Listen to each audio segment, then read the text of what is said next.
All right, welcome back. This is the Something Ventured podcast. I am Ken Lindstrom. I am your host. My guest today is Keller Fitzsimmons. Is that right? That is it. I like that better than Kelly. I think that's nice. Thank you. Well, thanks for doing this. Thanks. So she has founded, and this might not be up to date, but 6 companies in 3 different industries, each of them at the forefront of that industry, so a new technology. Currently, I think, a VR production company. Is that right? Correct. She has written a book called Lost in Startuplandia, Wayfinding for the Weary Entrepreneur. And that's quite a feat, considering you didn't start reading, is this right, till you were about 20 or in your late teens? Yeah. So I started reading in college.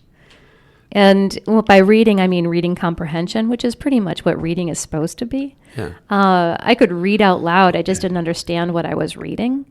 And if anything, had any depth or nuance to it, it was just impenetrable to my brain.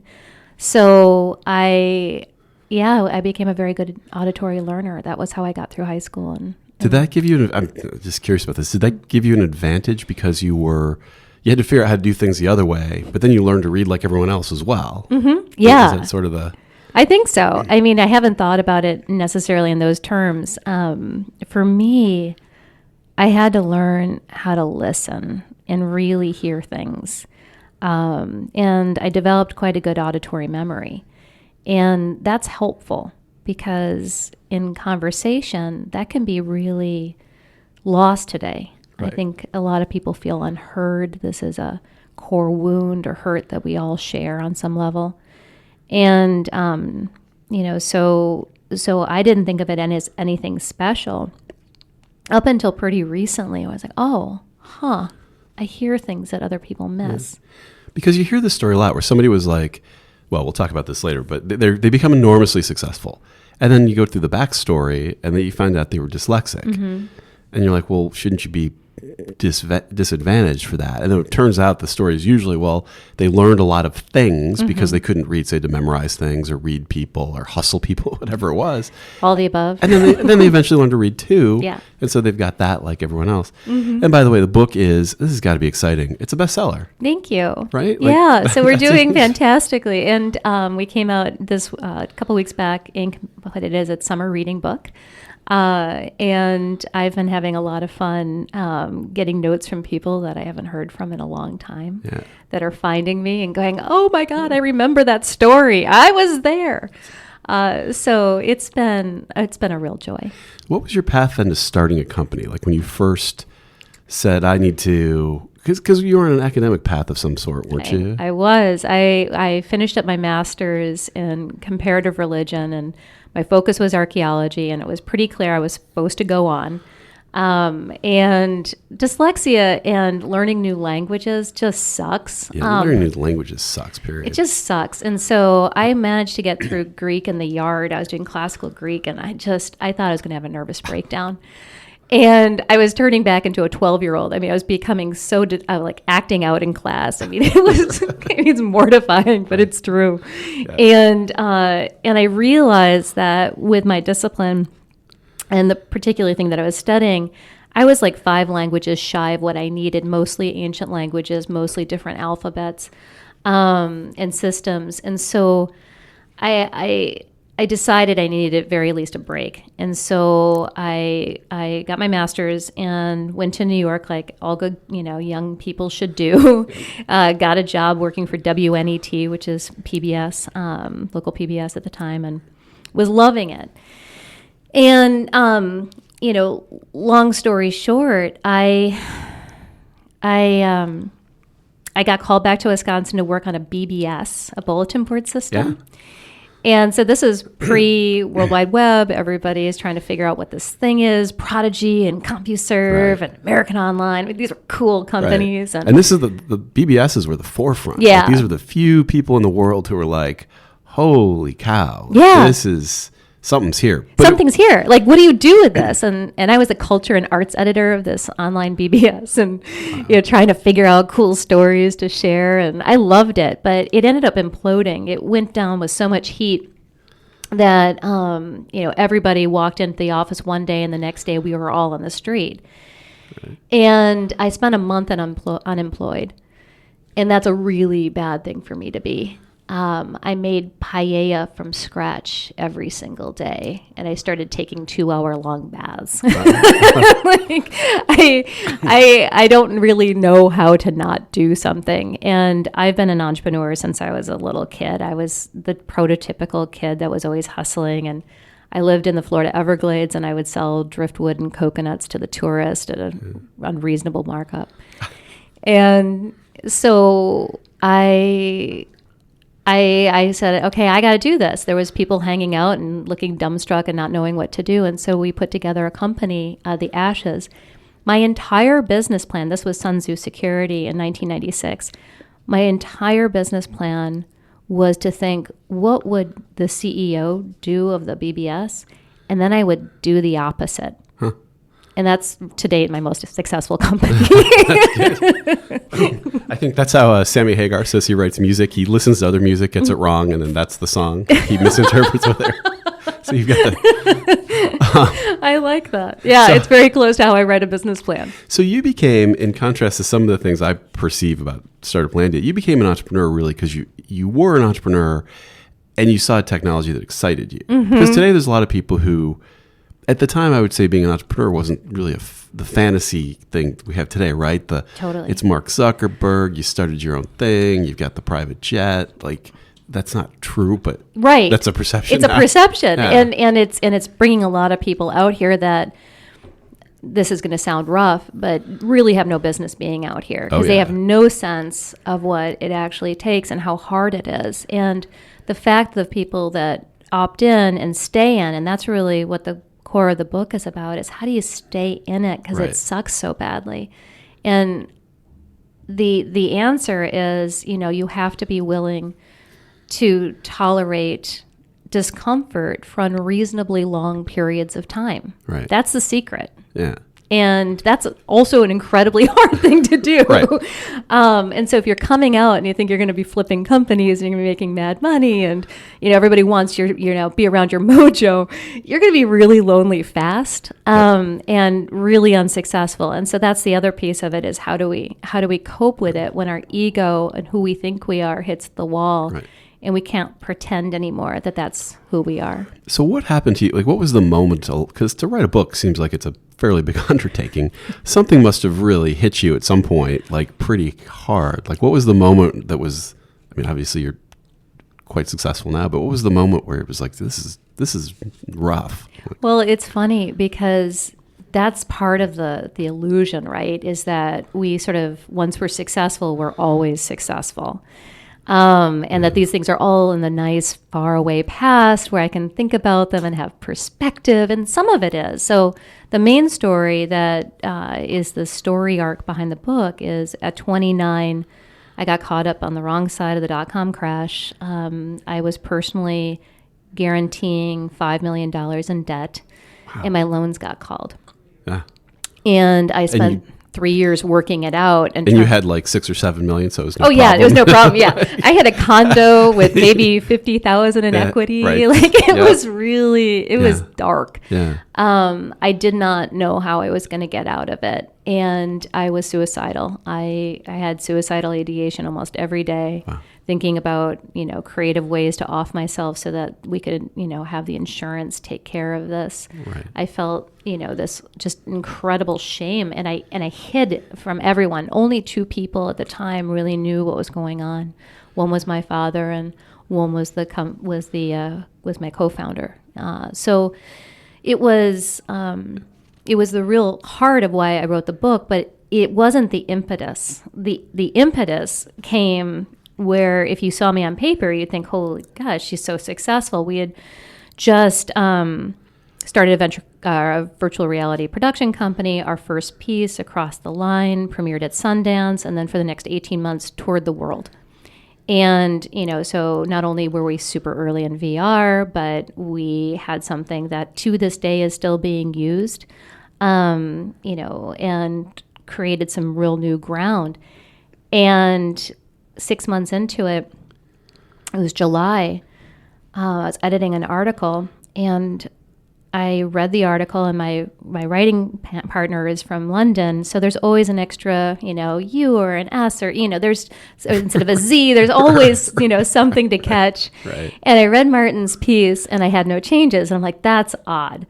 So I went back and I read it again, and it was a different article, and I read it again, and it was a different article, and it was like my brain was auto-completing what it thought should be there, but it wasn't lining up to the symbols on the page.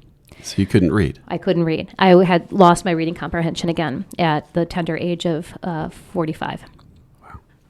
So I was very, very sick. I was in bed over the course of 6 months. I had to resign all my boards. I had to stop. I had to take a sabbatical from work. And I struggled with, who am I if I'm not an entrepreneur? Like, who am I? And that collapse of identity was terrifying. And there's just no way to sugarcoat it. It was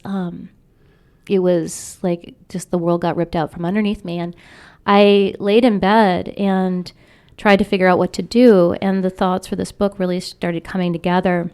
And I dictated it. I spoke it out loud.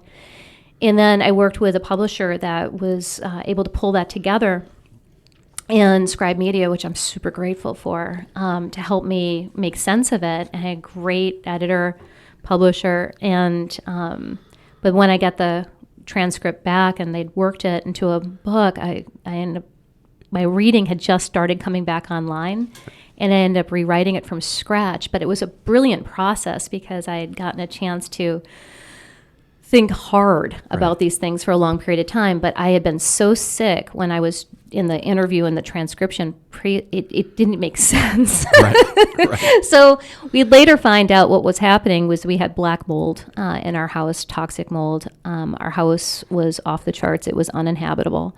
I have a genotype that can't tag and remediate it from my own system. So when I got tested, I was 52 times the threshold for some of the neurotoxic stuff. And it was a poisoning. And I'm grateful now everything's back online, but Dark Night of the Soul, oh yes. Yeah. And how does this happen in it's interesting in how common this is. Like, it's not everybody, but like you would think nobody ever went through that experience, and you have a unique experience, but it's not true. Like in Silicon Valley, there's suicidal thoughts, depression, anxiety, of course, actual suicides. Mm-hmm. There's no book about them. Like if you reviewed the literature, if you came back as an archaeologist from a future society from another planet and you read the literature, you'd be like, this is amazing. Like these people start these companies, they go through some cutesy little trial, where they almost don't get their first customer, and then they're worth $1 billion. Totally. And that's such a lie. And that the perpetuation of that lie is so harmful to all the people who come out here because it's survivor bias. It's really insidious. We only see the ones that succeed. We don't see the body count. And for every Mark Zuckerberg, there's a million others. A million. I mean, it's an unconscionable amount of people who have tried something very similar or done something and just didn't get across the line. And at a certain point, everybody's idea is great. Yeah. Everybody's background is great. Everybody's work ethic is great. Like, and they're all lined up but only, 1 in 10, boy, it's actually a lot more than that, or a lot less than that if you really look at it. That's for the venture, backed ones, but there's a whole nother world of startups that are bootstrapping or angel backed. So it's this the survivor bias where we really don't see the reality of the game.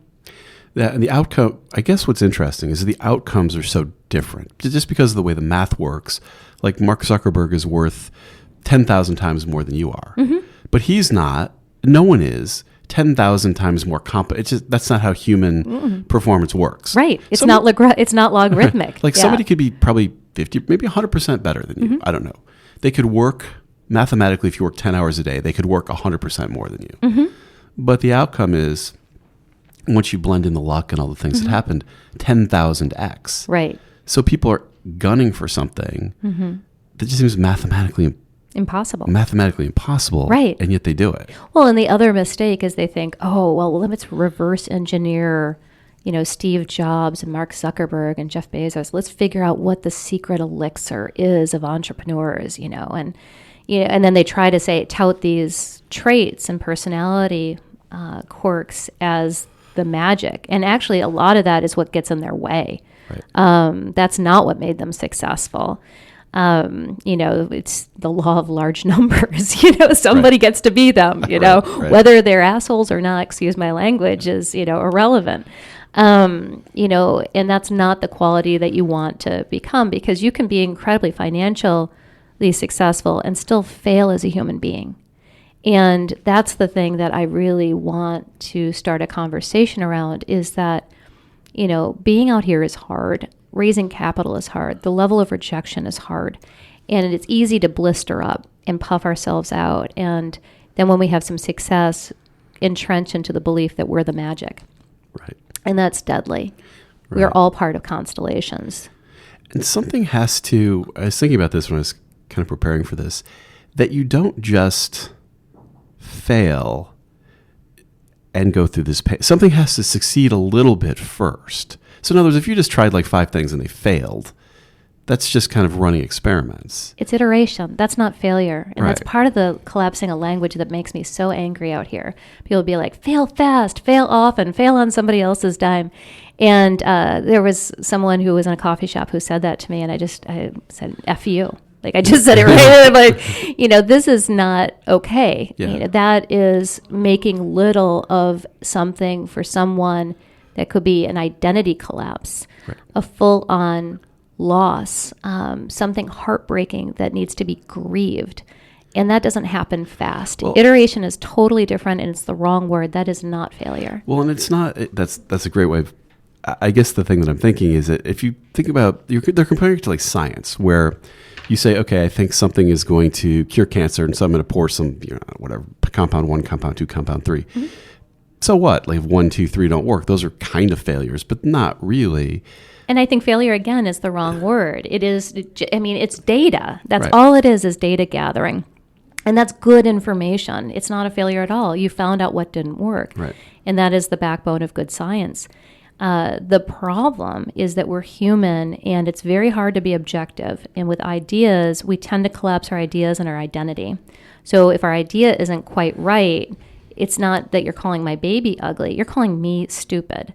And that's when we get into real trouble, is trying to separate that out. And it gets worse if you've got time in. So if you've been in a startup and the startup's name and you're the CEO or the co-founder, you're known as that person. Right. And people know you in that vein. And so when it stops being an entity, who are you now? Right. That's a very different question. And that's where we get into that dark night of the soul and the grieving process, which is just not discussed here, because mental illness is serious in Silicon Valley. I'm sure you saw this. UC Berkeley came out with a study in which they looked at entrepreneurs specifically as a group, and it was a large sample size, and they found that we were 3 times more likely to suffer from anxiety, depression, bipolar, and ADHD. 3 times. Now you put that into the volatility of the average startup, and you have a recipe for disaster. Yeah. And yet there's no wellness programs that are complementary to any of our accelerators. There's no trauma specialists that are hanging out saying, what, we're here for you if something goes sideways. That it's like you're supposed to survive this and become better for it. And nobody's there to help you. Oh, and by the way, don't talk about it too much, because if you do, you're going to kind of, you're going to ruin the mood. You're going to be a Debbie Downer. It's just like, who do you talk to? Who, and you don't want to hurt your reputation. That's all you have out here. So it's this catch-22 of identity crisis and lack of available resources and lack of empathy here in the Valley that really, I think, is dangerous. And it proceeds too. I was thinking about how this happens in a company. I think it proceeds, and see what you think of this, in kind of an interesting way, which is at some point, the reason the failure can be so painful is at some point something was working. So you went out and you raised a bunch of money. So people said, wow, good idea. guy, girl, here's your money. And then you hired a team of people. And so they joined you. And that becomes people you love and work with, or you're motivated by showing up every day. But now somewhere underneath this whole thing, the idea just doesn't play out, your original idea. And so you start in on this process of kind of deluding yourself. Maybe you're like, well, we need to iterate. We need to do some experiments. That's what Slack did. They pivoted. We're like Slack. And then you go but then now you're out on this kind of pier where you're like, the idea's gone from underneath me. I'm telling myself a bunch of new stories, but I raised a bunch of money from people who are watching me and depending on me. And I have a bunch of people who are my team. And then you're going to have that one day, like at the BBS, where you walk in and you say, hey, team, it's over. Like, we're done. That's it. Like, that's how it proceeded. But there had to be moments at the beginning when it was fun working with the team, when it was a happy family. Otherwise, the destruction of the family, otherwise the loss of the money doesn't really, that would just be you went to 5 venture capitalists, they all said no, and you left Silicon Valley and you went back to Goldman Sachs. Absolutely. I mean, you're using the right word, family. I mean, we spend with our team more time than we do with our family. And that's also a problem because we lose social connectedness outside, the reality distortion field. And so there's nobody there to call us on, this sounds ridiculous. When I walked in, you asked me where I'm from. I'm from Wisconsin for a reason. I stay in Wisconsin with my engineers and I fly out here for funding. The reason is I come out here and I feel really good about myself. I mean, we're making revenue. We're doing great. We're like, we're at Sundance or wherever. Mm-hmm. And then I go home and I have board members. So, where's the revenue? Right. Like the grounding is immediate. And for a personality like me, I need that level of grounding. I need that level of, there's hard realities to what it means to be a business and stay in business. And those can sometimes get lost out here. And entrepreneurs can very quickly get lost into the ego of it, of being a founder and the identity of it. And again, a really dangerous place to be because when the day comes and you have to close the doors and you fire your family. Yeah. And these were all your friends. You spent all your time with these people. And that's actually not even, that's a bad sign. Right. I'm not saying this is what you should do. But it is a reality. But the other piece is your identity, how you hold yourself is also in shatters. Because you have now proved to yourself that you weren't who you thought you were. Right. You're something else. And most of us have a story, a hidden conclusion about ourselves that we wrote as children that we're terrified of the world seeing. And for me with dyslexia, I was convinced I was stupid. I was convinced that it was only a matter of time until everybody saw what a fraud I was. And I was convinced I was crazy. I looked at my mother and she was alcoholic and, she acted out and I thought, oh my God, that's going to be me. So I'll go show the world that I'm sane, and what's more sane than being a CEO and all buttoned up and having my stuff together. Mm-hmm. And I was also terrified of being a failure. If I failed, I would have never left the Florida Everglades. And I had to find my way out at the age of 9, 10, and leave my mother behind. And that, that meant a lot of who I am as a person came out of those really early decisions. But the deep fear of being revealed as not good enough sits with all of us. We have different adjectives that we use. Might be lazy or, ugly or fat. I mean, all of us have different things that somebody will finally see who we really are and run for the hills. And when we fail, particularly, here in the Valley, if we're venture backed, our failure story is all over the news. It's like Schadenfreude. Everybody wants to sort of see us fail. Mm-hmm. And so here we are, not only, firing our family, but going home with our ego in shreds. And the fact that anyone survives it, I think, is amazing because there isn't the support system. It's not like you just turn to your best friend because your best friend you just fired. Right.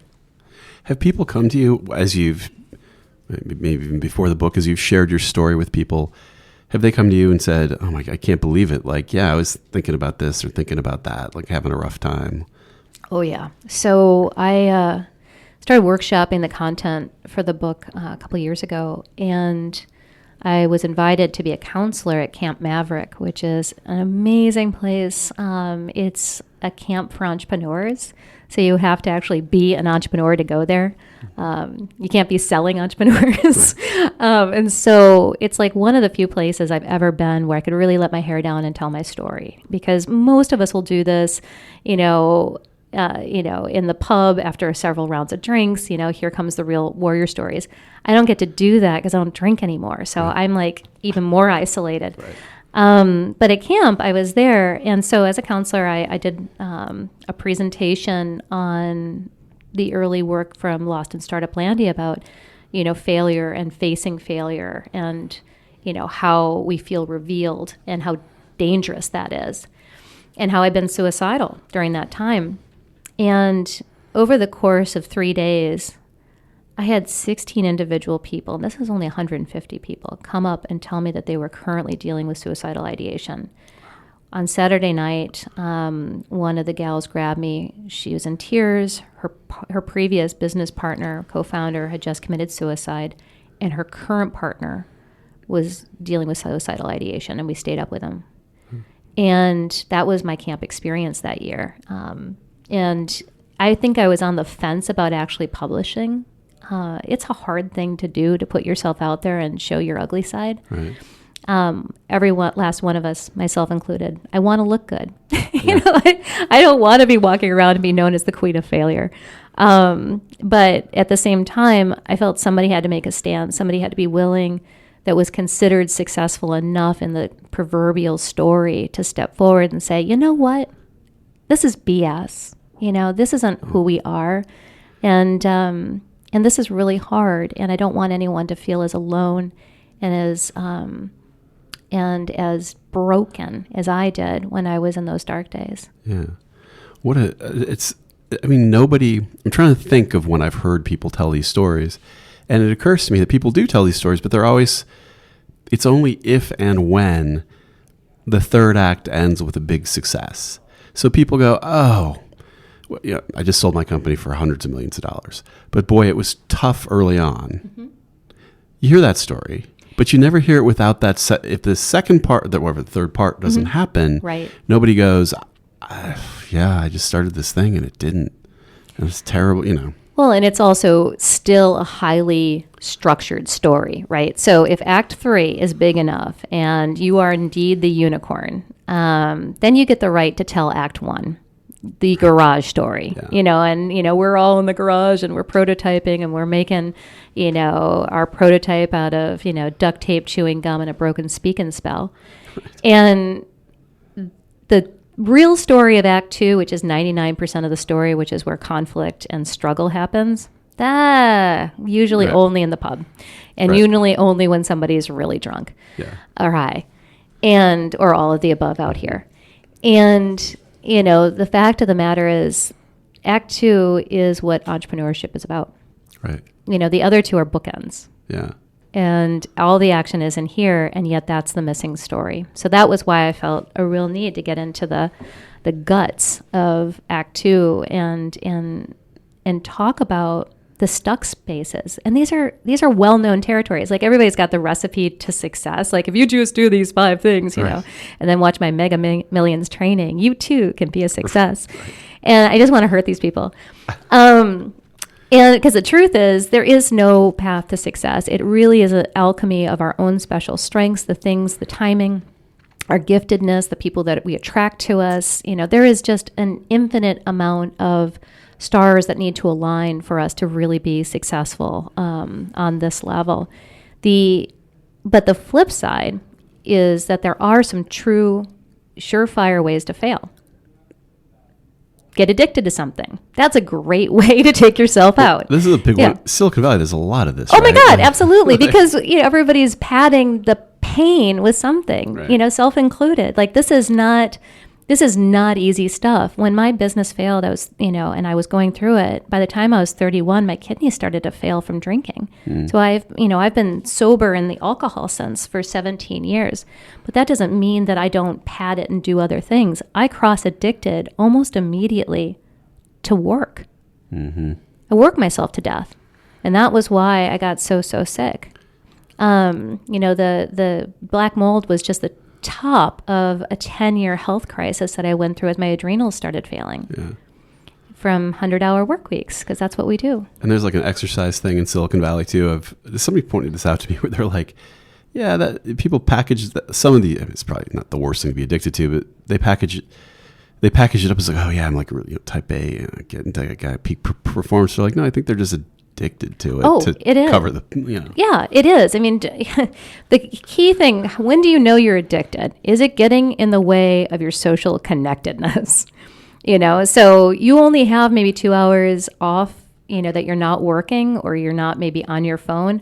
Are you running a marathon and training for it? Is that harming your relationship with your spouse? Have you seen your children? I mean, so it's a really pretty straightforward test to see whether or not this is transformed. And also, are you running through injuries? Are you working through no pain, no gain? Yeah, and it's your rotator cuff or whatever has just gone out and you're getting surgery.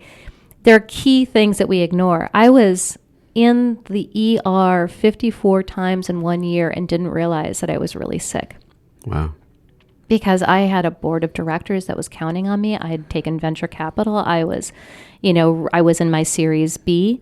That was not okay. So the reality distortion field, yep. I couldn't see that I was on the verge of a full-on meltdown because I didn't want to believe that to be true.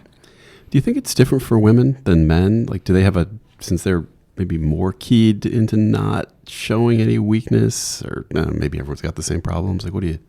No, I would actually, depends. I mean, maybe it's changing for the younger women. But for me, I knew I didn't fit on the leadership checklist. You just look at the leadership checklist. Am I 6 feet tall? No, I feel like I am, but I am not. I'm not male. I don't have an MBA. There's a whole bunch of stuff that was missing from my resume. And so you learn not to cry. You learn how to present yourself. You get fierce. And there's a whole bunch of adaptations and behaviors, and we all do it differently. One of my core adaptations was that I always had my Remington steel. I always had a partner, mostly male, although there was, thankfully I got better later on with a female partner and a couple. But that were the hard asses, let me be the nice guy. I was the good cop. They could be the bad cop, and you figure out these strategies, right? But I did shut myself down emotionally. I felt like that was required. And some of the feedback that I would get was just so hard for me to handle. If I really took it to heart, I was worried that I'd honestly fall apart. Yeah. So, we blister up, but I don't think it's exclusive to women. I think almost no one lives up to the leadership checklist. And the guys that are lucky, quote unquote, enough to be on the leadership checklist, I think in some sense, it's almost worse because then they feel like the fraud. Like, I'm supposed to be so great, but I feel like this, jello inside. And so I think the feeling is universal. It's just how in touch are we with it? How much are we willing to feel these feelings, which, and the answer out here is almost none at all. We'll just party it away. We'll sex it away. We'll do whatever we can not to feel the discomfort that we're in. And yet, if we can feel the discomfort, we actually are in a much better place to make decisions. We have much better access to our intuition. Right. And yet that's the thing that we're quickest to throw away. And so what, as you look forward, as you've gone through this experience of writing this book, I don't want to wrap the book up in a lesson because you should go buy the book and read the book and feel it. But what should people be doing? Should they not be becoming entrepreneurs? That's probably an answer for a lot of people. Not be becoming entrepreneurs or having a more healthy, what do you do? Well, one of the most important things I think could happen is that accelerators start creating companion programs around founder wellness so that before they even get out into the jungle, they have some survival training. Mm-hmm. For those of us who are already on path, the number one thing I talk about is social connectedness, making sure that somebody has got your lifeline, mm-hmm. and recently wrote an article based on the book around having truth tellers, creating a conscious agreement with people, at least 2 people outside the startup that have no attachment to its outcome, that are willing to give it to you straight and help you triangulate your blind spots, because we all have these cognitive biases, and confirmation bias is deadly. We see what we want to see. So we need people who are willing to show us and tell us in a safe way, what we're not willing to see. And then the final piece is there's two aspects that make us successful. One is luck, and the other is decision making.